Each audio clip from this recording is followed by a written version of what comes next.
अगर तुम्हारी सोच भी कुछ ऐसी है कि साला एक ही तो जिंदगी है और पता नहीं कब निपट जाएंगे, इसका हर एक पल दिल खोल के जीना चाहिए, तो बेटा fast and furious movie series तुम्हारे लिए ही है। इसमें भी ऐसे ही लोग भरे हुए हैं जो जिंदगी को लंबी नहीं पर बड़ी जीना चाहते हैं। वो क्या कहते हैं, लिव लाइफ किंग साइज, किसी का डर नहीं, किसी से कोई मतलब नहीं, माई लाइफ माई रूल्स। अब यार मेरी ही तरह अगर तुम लोग भी फास्ट एंड फ्यूरियस सीरीज के फैन हो तो तुम्हें अपने टकले बाबू विन डीजल, एक और टकले बाबू वेन द रॉक जॉनसन और एक और टकला जेसन स्टेथम के बारे में तो पता ही होगा। नहीं पता?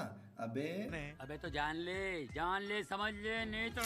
अब बिना बकवास चलते हैं मूवी की स्टोरी की तरफ। तो भैया मूवी की शुरुआत होती है अपने टकले बाबू डॉम से, जो अपनी गर्लफ्रेंड लेटी के साथ हवाना आया है हनीमून मनाने। वहां डॉम को उसका कजन मिलता है जिसने वहां के एक लोकल रेसर राल्डो से कुछ पैसे उधार लिए थे, पर वो दे नहीं पाया।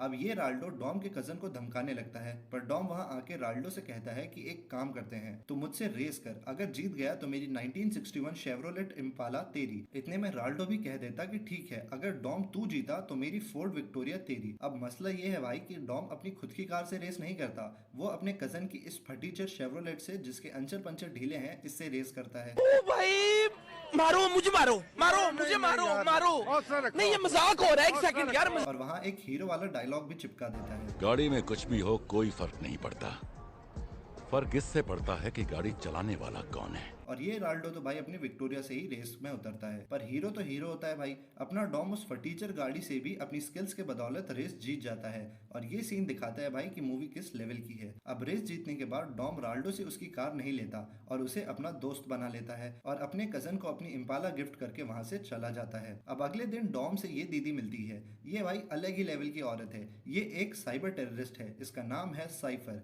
ये दीदी डॉम को रोककर अपने मोबाइल में कुछ दिखाती है, जिसे देखने के बाद डॉम के होश उड़ जाते हैं और फिर ये डॉम को अपने साथ काम करने को कहती है। अब मूवी में एंट्री होती है एक और टकले बाबू ल्यूक हॉब्स की, जो डॉम और उसकी टीम को बर्लिन से एक एक्टिव ईएमपी चुराने के लिए बुलाता है। अब डॉम अपनी टीम के साथ बर्लिन से वो एक्टिव ईएमपी चुरा लेता है और वापस आते वक्त अपना डॉम हॉब्स की गाड़ी को एक्सीडेंट कर देता है और उससे वो ईएमपी लेके वहां से भाग जाता है, क्योंकि साइफर ने उसे ऐसा करने के लिए कहा था। पर किसी को समझ नहीं आता कि डॉम ने ऐसा किया क्यों, और उधर हॉब्स को बर्लिन में अरेस्ट कर लिया जाता है। अब जिस जेल में हॉब्स जाता है वहां इससे मिलता है एक और खिलाड़ी डेकर्ट शॉ, जिसे इसने पिछले पार्ट में ही जेल में डाला था। अब अगर तुमने फास्ट एंड फ्यूरियस 7 देखी है, अगर नहीं भी देखी तो मेरे चैनल पे उसका एक्सप्लेनेशन है, उसको जरूर से देख लेना, तो तुम्हें पता चल जाएगा कि डेकर्ट शॉ और ल्यूक हॉब्स के बीच में कितनी बड़ी दुश्मनी है। दोनों एक दूसरे के कट्टर दुश्मन है। अब एक दिन मिस्टर नोबडी की हेल्प से हॉब्स और शॉ दोनों उस जेल से भाग जाते हैं। अब जेल से बाहर निकलने के बाद हॉब्स और शॉ को मिस्टर नोबडी मिलता है। ये वहां आके हॉब्स और शॉ को रिक्रूट करता है डॉम को पकड़ने के लिए, और सबको बताता है कि डॉम अब साइफर के लिए काम कर रहा है। पता नहीं क्यों, पर ये सच है,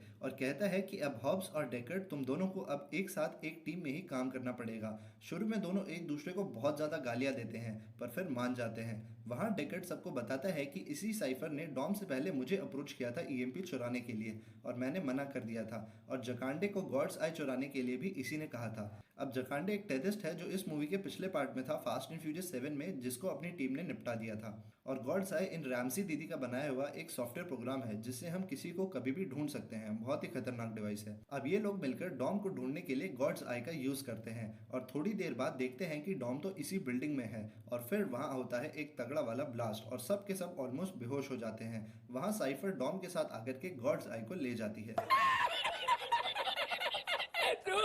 अब साइफर डॉम को किसी से मिलवाती है और अब सच्चाई बाहर आती है। कहानी कुछ ऐसी है कि इन दीदी का नाम है एलिना। ये अपनी हॉब्स की कलीग है, ये भी उसके साथ पुलिस में काम करती थी, और ये है भाई अपने डॉम की पुरानी प्रेमिका।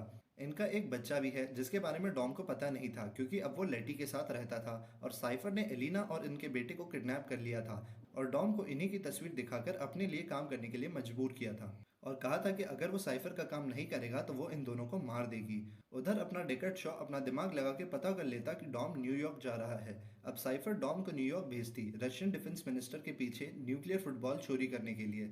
अबे कुछ नहीं है बे, एक ब्रीफकेस है जिसके अंदर न्यूक्लियर मिसाइल्स के लॉन्च कोड है, बस। अब अपना डॉम रास्ते में कार खराब होने का नाटक करता और राल्डो की हेल्प से डेकर्ट शॉ की मां से मिलता।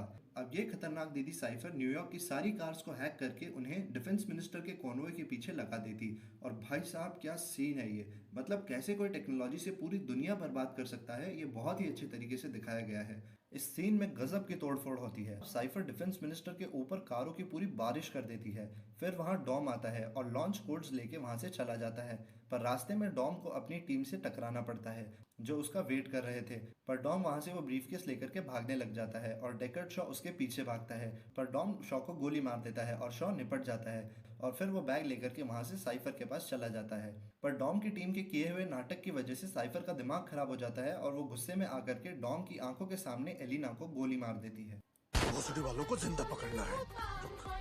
उधर मिस्टर नोबडी अपनी फास्ट एंड फ्यूरियस की टीम को बताता है कि साइफर एक न्यूक्लियर वॉर करवाना चाहती है, इसलिए वो ये सब कर रही है और अब डॉम रशिया के एक मिलिट्री बेस में जाएगा, वहां से वो सबमरीन को एक्टिवेट करेगा और न्यूक्लियर वॉर छेड़ देगा। अब ये सब सुन अपनी फास्ट एंड फ्यूरियस की टीम पहुंच जाती है उस रशियन बेस के पास डॉम को रोकने के लिए, और कुछ टाइम बाद वहां डॉम भी आ जाता है। अब अपनी टीम उस सबमरीन के अंदर घुस के उसके वेपन सिस्टम को डीएक्टिवेट कर देती है और उसे पानी में जाने से रोक लेती है। उधर अपना डेकर्ड भी मूवी में वापस आ जाता है क्योंकि डॉम ने उसे मारा नहीं था, वो बस उसका प्लान था। अब डेकर्ड साइफर के प्लेन में घुस के डॉम के बेटे को वहां से बचाकर ले आता है और जैसे ही डॉम को पता चलता है कि उसका बेटा अब सेफ है, वो फिर से अपनी टीम को ज्वाइन कर लेता है। अब साइफर के प्लान की तो लग जाती है, इसलिए उसे बहुत ज्यादा गुस्सा आता है और वो सबको तबाह करने का सोच लेती है।